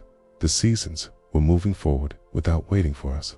By late July, the garden was full. I picked the first tomatoes, their skins warm from the sun, and ate them standing in the yard. The juice ran down my hands. And I thought of how small pleasures can anchor you more firmly than grand events ever could. And still, the streets stayed empty. Summer had forgotten us, or perhaps it had remembered itself without us. August began with a storm. Not the short, sharp kind that breaks the heat for a day and leaves the air heavier afterward, but the kind that rolls in slowly, turning the sky the color of slate hours before the first drop falls. I watched from my window as the wind bent the branches of the cherry tree, shaking loose a rain of green leaves. The smell of ozone and dust rose from the street. When the rain came, it was sudden and complete, drumming against the roof, splashing into the shallow fountain at the park. I stood in the doorway, letting the wind push the cool air against my face, and listened to the steady roar of water falling everywhere at once. It lasted through the night, and when morning came, the air was cleaner, the garden washed, the ground dark and rich again. After the storm, the heat returned with a softer edge. I walked to the river and found it fuller, moving faster, carrying branches and leaves downstream. Along its banks, small white flowers had sprung up overnight, their petals already leaning toward the water. I thought of how quickly life reclaims what it's given, how even in absence, the world never truly stops growing. The violin returned in late August. This time, I followed the sound without hesitation, crossing the park until I reached the far bench beneath the sycamore trees. The player sat there, coat draped over the seat beside him, bow moving with the ease of someone who had played for years. I stayed at a distance, leaning against a lamppost, and listened. The song was neither happy nor sad. It was simply steady, like the river, like the turning of the seasons. When it ended, I thought of clapping, but the sound felt too human for the moment. Instead, I nodded, even though I wasn't sure he saw me. The days began to shorten. It was subtle at first, the light lingering for just a moment less each evening, the sun rising a touch later in the mornings. But I noticed, had spent so long watching the seasons, that their smallest shifts felt like footsteps. I could hear in another room. The garden began to fade. The beans slowed their climb. The leaves of the tomato plants yellowed at the edges. I gathered what was left, laying the last small harvest on the kitchen table like an offering. It felt both like an ending and a beginning, one season folding itself neatly into the next dot. In early September, a cool breeze moved through the town. It wasn't strong, but it carried with it a faint smell of dry leaves, a reminder that autumn was already waiting in the wings. The cherry tree still held its summer green, but there were a few branches, just a few, tipped in gold. I walked the park paths more slowly now, my steps in rhythm with the season's slowing pulse. The fountain, long, shallow in summer, had begun to gather more rainwater again. The dragonflies still skimmed its surface, but they were fewer now, their wings catching the light in brief flashes. Before disappearing into the reeds, the violin played only once more before the summer ended. This time, the melody was slow, drawn out, like the long evenings of August fading into September. I didn't follow it. I simply sat in the garden, listening as the notes wound their way through the warm air until they faded into nothing but the sound of the wind in the leaves. By mid-September, the light had changed completely. The days still held warmth, but it was a thinner warmth, the kind that slipped away quickly once the sun dipped. I could feel autumn gathering its colors, sharpening its edges, and just like that, summer was over. Not with the rush of footsteps on warm stone, not with laughter carried on the air, but with the slow, steady turning of the year toward its next chapter. The second autumn arrived quietly, without the awkward hesitation of the first. Last year, the season had seemed almost startled to find us absent, its colors spilling into streets that didn't notice. This time, it came knowing the shape of our silence. The first leaf fell from the cherry tree on a still, bright morning in late September. I saw it from my kitchen window, spinning slowly before landing on the cobblestones. In other years, I might have missed it. The first leaf is easily lost among hundreds. But I'd spent so long watching that, my eyes caught it the way you notice a pause in conversation. The air carried that unmistakable edge, a coolness tucked beneath the warmth. It brushed against my skin differently, as if it had been carrying secrets from far away and was only now ready to share them. The light changed too. The sun no longer struck straight down, but came at an angle, turning even the simplest things, a chipped fence post, a window shutter, into something worth noticing. I walked more often in the late afternoons, and the colors seemed richer, the shadows longer. The park was a patchwork of green and gold, with the first touches of red creeping into the maples. The fountain still held water, its surface littered with leaves. The circle of stones at its base shifting slightly each time I passed. I had stopped adding to it long ago, but I still checked to see if someone else had. The sickness still lingered, though it had become a quiet, constant presence rather than a loud intruder. People still kept their distance. Some doors remained shut altogether, but the fear that had gripped the first autumn seemed dulled now, replaced by something more complicated, part resignation, part endurance. The violin returned early in the season, its music carrying through the cool air like a familiar voice. I followed it once, finding the player in the same place as before, under the sycamores. He was older than I'd imagined, his hair silver in the light, his face lined but calm. I didn't speak to him. I only stood for a while, listening. He paused. He looked up briefly, and for the first time, our eyes met. It wasn't a greeting exactly, more like an acknowledgement between two people who had been watching the same story unfold from different angles by mid-October. The colors deepened. Its cherry tree turned gold, each gust of wind sending a small storm of leaves into the street. The park paths were thick with them, unbroken by footsteps. I sometimes dragged my own shoes through just to hear the crunch, to remind myself that autumn had its own sound. The air smelled of wood smoke again, though I still couldn't tell where it came from. It threaded through the evenings, mixing with the damp scent of fallen leaves. I began lighting a candle earlier, not as part of the old ritual, but as a way to soften the growing dark. One day, while walking to the river, I found a book on a bench in the park. It was worn, its cover faded, the pages curled at the edges.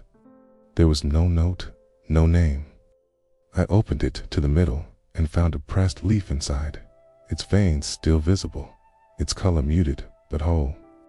I left the book where I found it, but the image of that leaf stayed with me, another small act of noticing from someone I would never meet. By November, the winds grew stronger, pulling the last leaves from the trees. The cherry tree stood bare again, its branches dark against the pale sky. The days shortened quickly now, the afternoons fading into evening almost before I realized. The light in autumn is generous, but it does not linger. I could feel winter approaching in the way the cold settled into the ground, in the way the river's surface slowed, in the way the nights seemed to arrive, not just earlier, but heavier. And yet, I did not dread it this time. I knew its patterns now. I had learned how to live in its stillness. The second half of November felt like a slow exhale. Its brilliance of early autumn had faded to muted tones, bronze, brown, and the silvery gray of bare branches against the sky.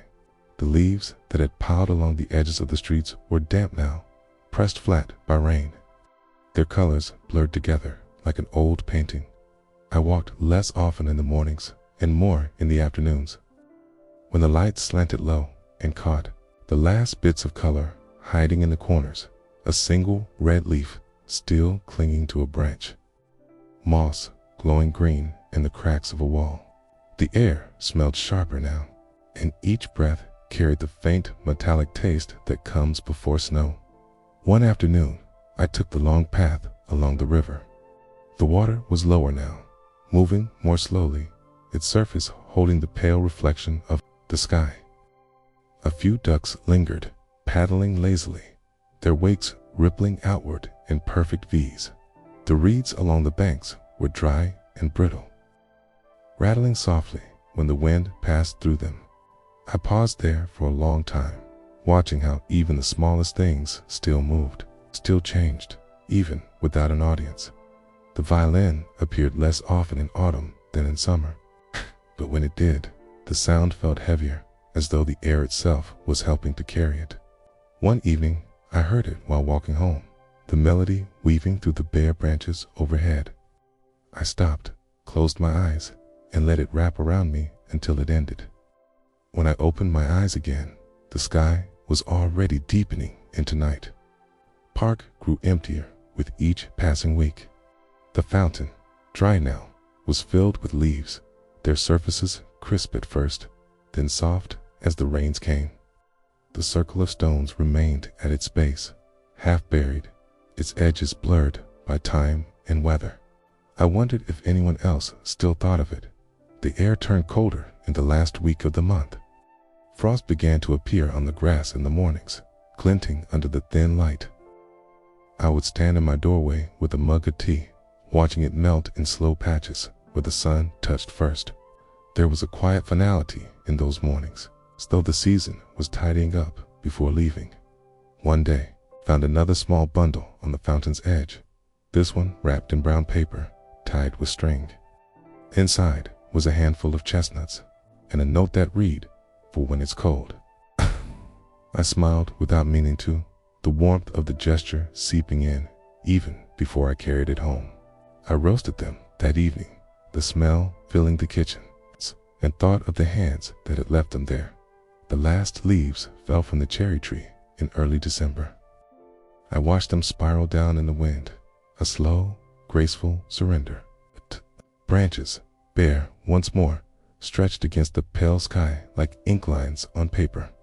I thought of how I had seen this tree in every season now, twice, and how each cycle carried the same shape, but never felt the same by mid-December. The wind had grown sharper, and the ground stayed hard even in the sun.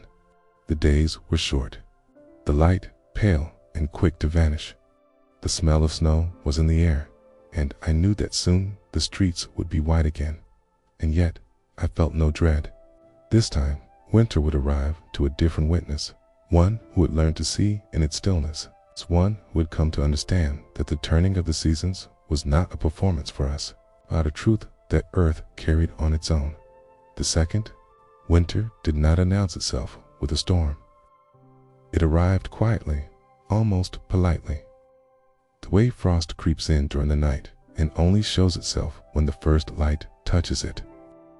I woke to find the rooftops silvered and the cobblestones brushed with a thin white dust, delicate enough that a passing bird's print could remain there for hours.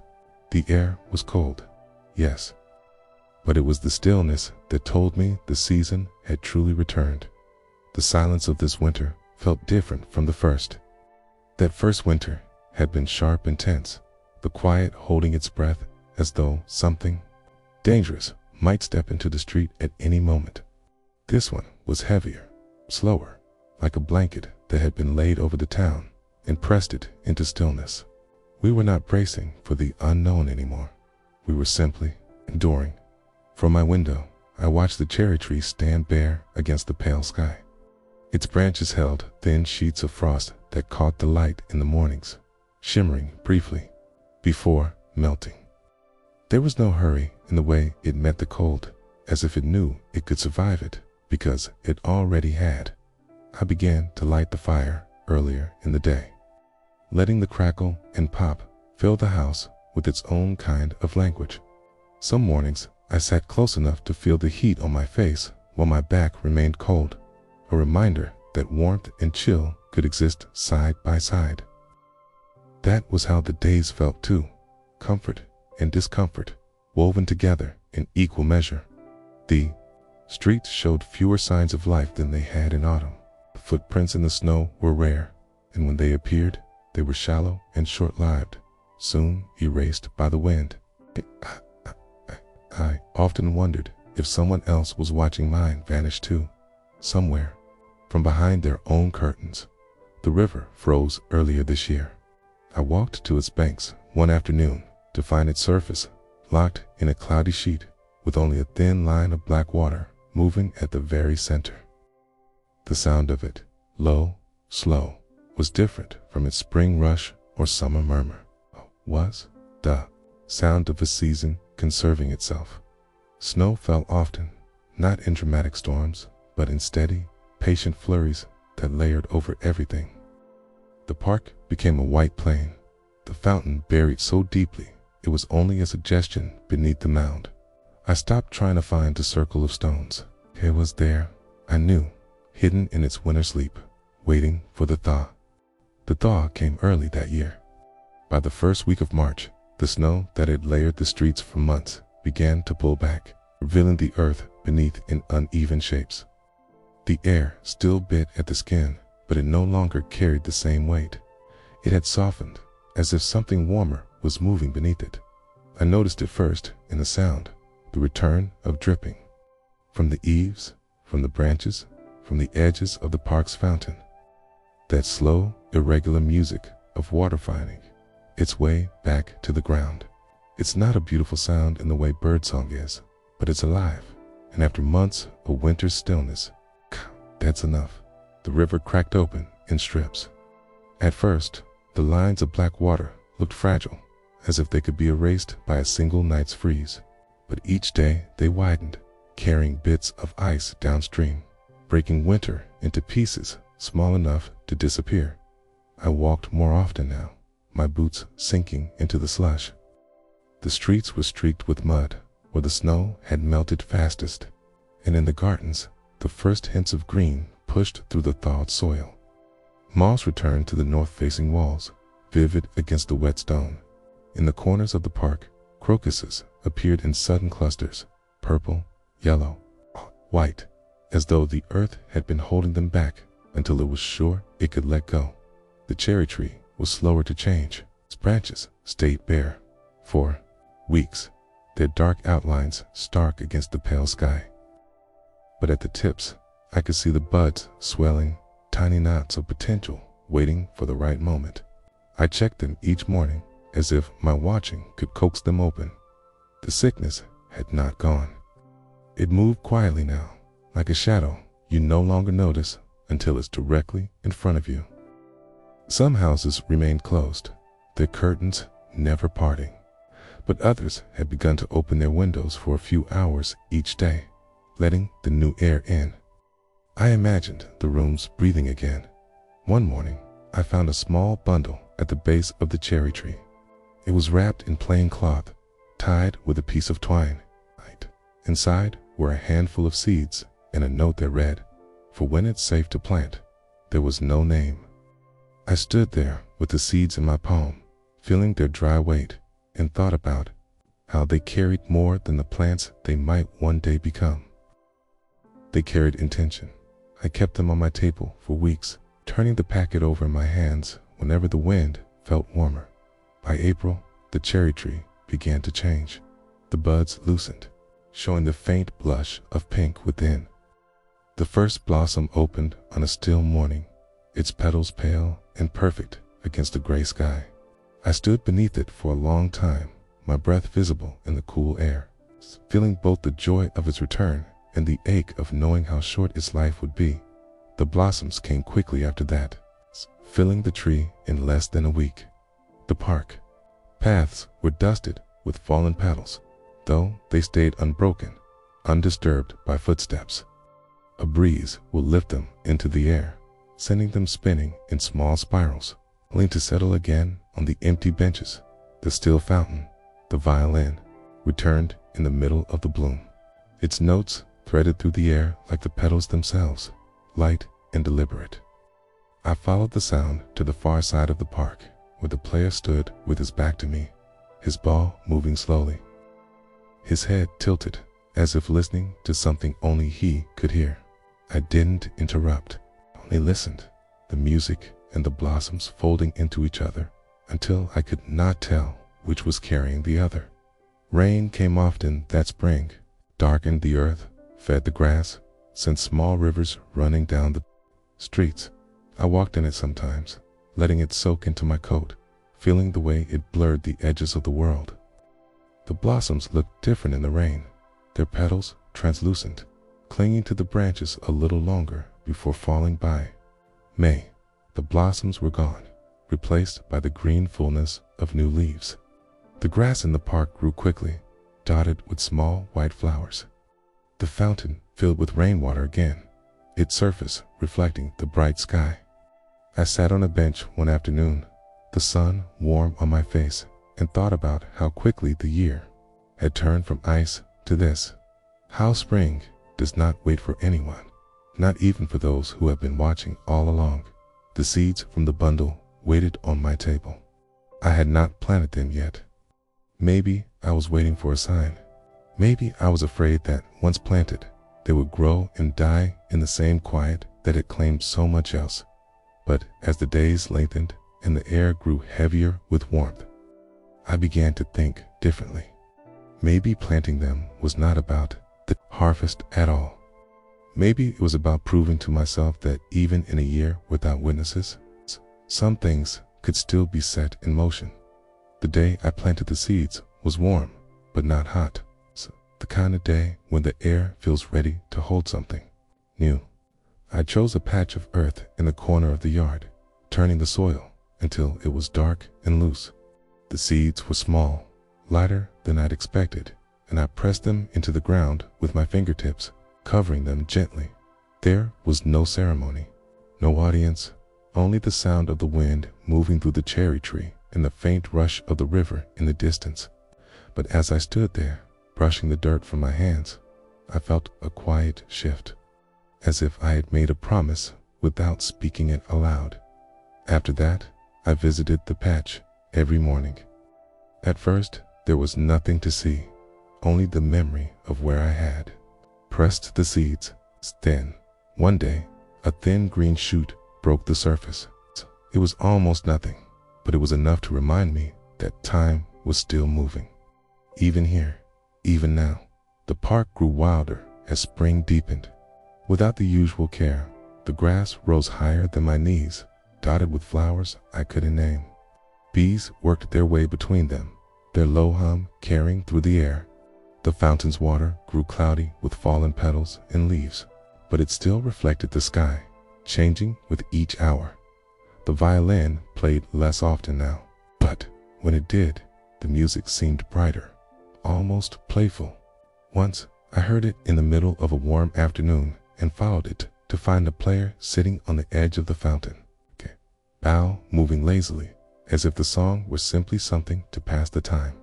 He didn't look up when I approached, and I didn't speak, but I left a single blossom from the cherry tree on the stone beside him before walking away.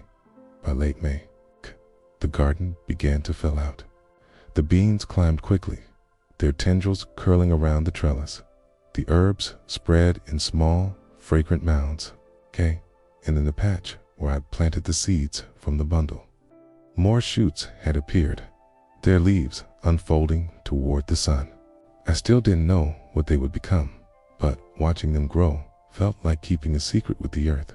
The days stretched long, the light lingering well into the evening. I often stayed outside until the sky turned violet, the air cooling against my skin. The cherry tree's leaves shifted in the breeze, the sound of them like soft rain.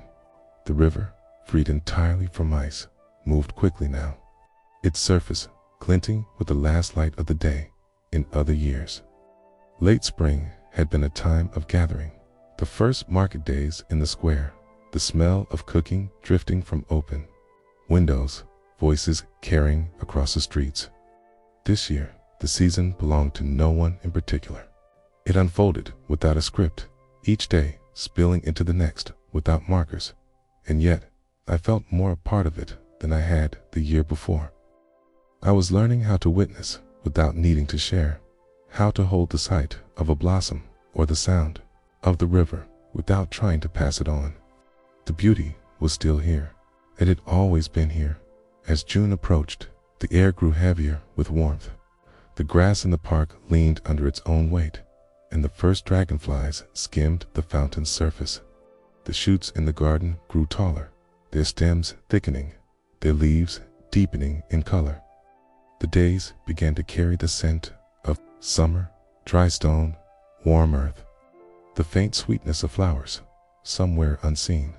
In one evening, as the sun set behind the cherry tree, I realized that spring had done what it always does. It had passed, okay? Not with a grand farewell, not with applause, but with a quiet certainty of something that never waits. The summer returned as if nothing had happened. It did not carry the memory of the winters, nor the soft beginnings of spring. It stepped into the streets without hesitation, filling them with heat and light, as if the last 2 years of silence had been only a dream. The air in June grew thick quickly. Mornings no longer began cool. The warmth was there before the sun rose, a kind of weight that pressed gently against the skin. Okay, by midday, it was heavier still, the kind that made the horizon shimmer where the heat touched the stone. The cherry tree stood full and green now, its branches stretching wide, casting shadows that pooled across the cobblestones. The blossoms of spring were a memory scattered in the grass, their place taken by dense leaves that moved with the slow breath of the wind. I walked in the evenings to avoid the heat, following the paths where the light softened into gold. The park was alive in its own way, the grass tall and bending, dragonflies moving in flashes of green and blue, bees drifting between wildflowers. The fountain still held water, warmed by the sun, with small ripples where insects landed briefly before taking off again. It was strange to think that in other summers, this same air would have been full of voices.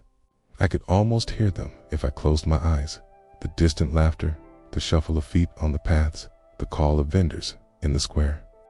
But when I opened my eyes, there was only the soft sound of the wind, the steady hum of insects, and the occasional splash of a bird landing in the fountain. The garden was at its fullest now.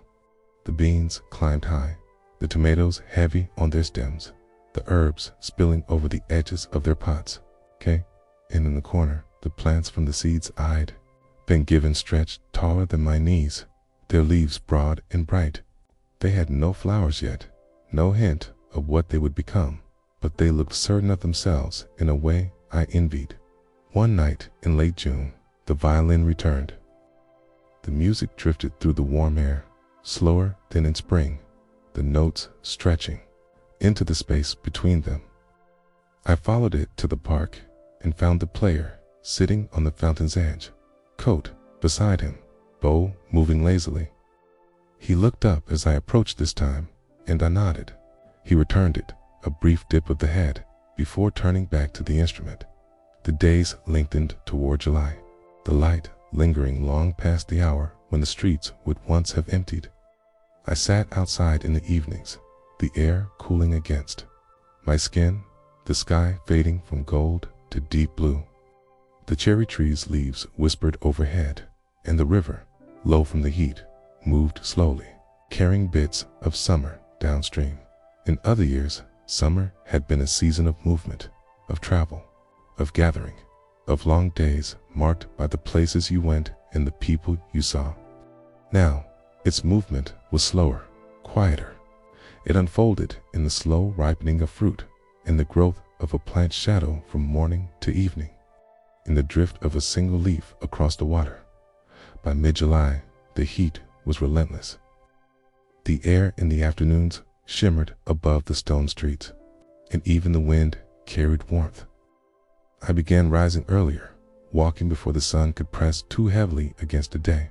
In those hours, the world felt suspended, the light pale and soft. The only sounds, the birds and the quiet shift of water in the fountain. The plants from the seeds finally began to change. Small buds formed along their stems, tight and green, at first, then swelling slowly, showing the faintest hints of color. I didn't know what they would open into, but I found myself checking them each morning, waiting till the violin played only twice in July. The first time, it was at sunset, the light catching the player's hair in a way that made it seem almost silver. The second time, it was in the middle of the day, the heat rising between each note. Both times, I stood far enough away that the music felt like something I was borrowing, not something being given. August arrived, heavy and bright. The grass in the park began to yellow at the edges, and the fountain's water dropped lower. The air smelled of dust and sun-warmed stone. My garden slowed its growth, the beans producing less, the tomatoes splitting in the heat, but the plants from the seeds kept climbing, their buds larger now, the green giving way to deep, rich color. One morning, after days of watching, the first bud opened a burst of red, so vivid it seemed almost unreal. I bent close, the petals smooth under my fingertips, the center dark as wine. I didn't know its name, but I knew it had been worth waiting for. The red flowers came all at once after that first one opened, as if the rest had simply been waiting for proof that it was safe. Within a week, the patch I had planted from the mysterious bundle was alive with color, deep reds, warm oranges, and the occasional streak of gold at the edge of a petal. They stood taller than my waist now, leaning slightly toward the afternoon sun. Their stems strong, their leaves broad and dark. They brought a different kind of presence to the garden. One that wasn't just about growth or survival, but about offering something to be seen. Even in a year without witnesses, they bloomed without hesitation. I found myself lingering beside them in the mornings, tracing the lines of their petals, tracing away the small drops of dew. The heat in August was relentless, the kind that made the air shimmer above the streets. The cobblestones radiated warmth, hours after the sun had set, and the nights carried only a faint coolness, just enough to remind you that relief still existed somewhere far away. I moved slower during the day, keeping to the shadows when I could, drinking more water than I thought possible. The park changed in the heat. The grass grew coarse and dry, the flowers along the paths wilting by midday. The fountain's water lowered further, and algae spread across its surface in a green haze. The cherry tree held its color, though its leaves drooped in the afternoons, their edges curling just slightly. The violin played once in the heart of the heat wave. The sound was softer than usual, as if the air itself resisted movement, but it still carried through the park. I followed it and found the player in the shade, the instrument resting lightly against his shoulder, the bow moving without hurry. The music felt slower, heavier, like a long breath that couldn't quite fill the lungs. I stayed until the last note, and when it ended, we exchanged a look, a simple acknowledgement that the heat had reached us both by late August. The evenings grew more bearable, air cooled enough that I could sit outside without feeling the weight of the day pressing down. The red flowers glowed in the low light, their colors deepening as the sun sank. The river moved sluggishly, the water low enough to reveal the stones along its banks, some covered in moss, others bare and pale from the sun. It was in those evenings that I began to feel the first shift, not in the weather, but in the light. It lingered differently, stretching a little less each day, the shadows growing longer before they should have. The wind changed too, faintly, carrying a dryness that was not of summer. The first leaf fell from the cherry tree on the last day of August. I found it on the ground near the bench, its green just beginning to turn yellow at the edges. I held it for a moment before letting it fall again, not yet ready to admit what it meant. September began with warm days, but cooler mornings. Mist curled low over the park at sunrise, dissolving as the sun climbed. Grass, which had yellowed in the heat, began to green again in small patches, and the air carried a freshness that hinted at something on its way. The garden slowed. The beans were nearly finished, the tomatoes softening on the vine. The red flowers, however, showed no sign of stopping. They stood tall against the changing air, their colors even more vivid in the cooler light. The seeds that had been given to me in silence had become something I could not imagine the garden without. The violin returned one evening in early September, its notes brighter than they had been all summer. I listened from my doorway, letting the music carry through the warm twilight. It felt like a reminder that the seasons might change without witnesses, but the moments between them still belonged to those who chose to notice. By the middle of the month, the first touches of autumn were undeniable. The light fell lower. In the afternoons, the cherry trees' leaves beginning to shift from green to gold. The park's paths were scattered with the early fall of leaves, their edges curling, their colors deepening each day. The air at night was cool enough that I reached for a blanket while sitting outside, watching the sky fade from blue to the deep, rich violet that always comes before the true dark. And then, almost without realizing it, I knew summer had stepped aside. It had not left with fanfare. There was no single day that could be marked as its end. It had simply receded, leaving behind its warmth in the stones, its brightness in the leaves, its fullness in the memory of flowers that had bloomed without waiting to be seen. I stayed outside later that night, watching the wind move through the cherry tree's branches, scattering the first small handful of leaves across the ground. The summer had remembered nothing, but I had, and maybe, in the quiet way of all things that live and fade, that was enough.